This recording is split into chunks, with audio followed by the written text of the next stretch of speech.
SIR पर BJP पर हमलावर सांसद जियाउर रहमान बर्क अब नॉर्मल हो गए हैं। पार्टी पॉलिसी के तहत उन्होंने एसआईआर पर कार्यवाही करने की बात कही है। 32 अवैध मकानों पर संभावित बुलडोजर कार्यवाही पर उन्होंने सवाल उठाया। धामपुर शुगर की मिलों पर आईटी की रेड को उन्होंने नॉन पॉलिटिकल माना। उन्होंने कुछ गड़बड़ होने की आशंका व्यक्त की है। सांसद ने कहा कि यूपी में एसआईआर पर समाजवादी पार्टी की पॉलिसी के तहत उन्होंने कार्यवाही की बात कही। लक्ष्मणगंज के अवैध 32 मकानों पर बुलडोजर की संभावित कार्यवाही पर उन्होंने सवाल उठाया है। सांसद ने पूरी बुलडोजर कार्यवाही का तीखा विरोध किया। संभल में धामपुर ग्रुप की डीएसएम शुगर तथा धामपुर ऑर्गेनिक्स शुगर मिलों पर जारी आईटी की रेड को पॉलिटिकल होने से सांसद ने इनकार किया। सांसद ने मिलों में कुछ गड़बड़ होने की आशंका जताई। इसका कोई विरोध कर रहे हैं जो अभी एसआईआर होने जा रहा है। पार्टी की और विपक्ष की पॉलिसी जो होगी उसको आगे बढ़ाया जाएगा। अभी फिलहाल क्योंकि हम चुनाव आयोग ने जब बिहार के अंदर एसआईआर लागू किया था, हम लोगों ने पुरजोर तरीके से पूरे इंडिया गठबंधन ने मजबूती से उसका विरोध किया था और जो हंगामे की भेंट मानसून सत्र था वो भी चढ़ गया था। और फिर उसके बाद में जैसे कि चुनाव आयोग ने कहा था कि पूरे देश के अंदर इसको लागू करेंगे, उसके पहले हिस्से में 12 राज्यों उत्तर प्रदेश सहित उन्होंने लागू किया है। अभी फिलहाल एसआईआर चल रहा है।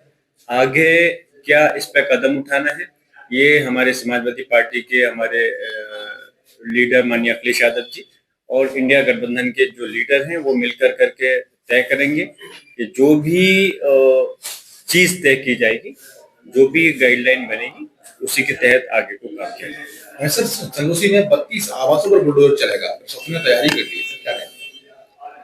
लगातार एक बार कहें 10 बार कहें, अब कहने से कुछ हल तो निकलता नहीं है, क्योंकि मेरे कहने तक माननीय सर्वोच्च न्यायालय बार बार कह रहा है और उसके बावजूद बुलडोजर चल रहा है।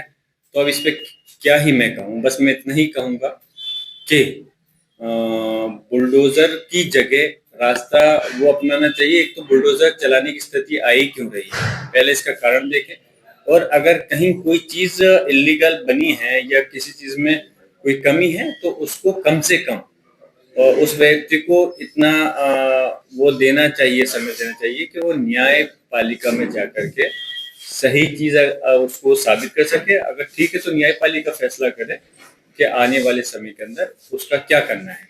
मेरा मकसद कुल मिला के यही है कि पुलिस प्रशासन और सरकार ये फैसला नहीं ले कि किसको बुलडोज करना है, घर को या दुकान को या कारोबार को, क्योंकि उनको ये करना बड़ा आसान होता है, लेकिन ये नहीं मालूम होता कि कितना समय लगता है किसी भी गरीब या एक मिडिल क्लास व्यक्ति को अपना घर या कारोबार बनाने में। मुलायम सिंह यादव जी थे, उनके समय में 2 फैक्ट्री हैं, उनका उद्घाटन किया गया, डीएसएम शुगर मिल है उसका उद्घाटन किया गया। आज इसमें रेट चल रही है।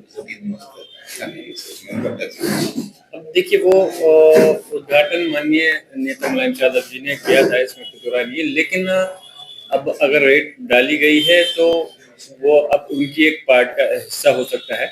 मैं इसमें कोई खास टिप्पणी नहीं करना चाहता, क्योंकि अगर कोई राजनीतिक कहीं कोई गतिविधि इस प्रकार की होती किसी नेता के किसी उस पर पड़ती तो मैं जरूर कोई बात कहता। अगर उसमें मुझे कुछ ऐसा महसूस होता, मिल के ऊपर छापा है तो इसमें मैं कुछ खास कोई टिप्पणी नहीं करना चाहता।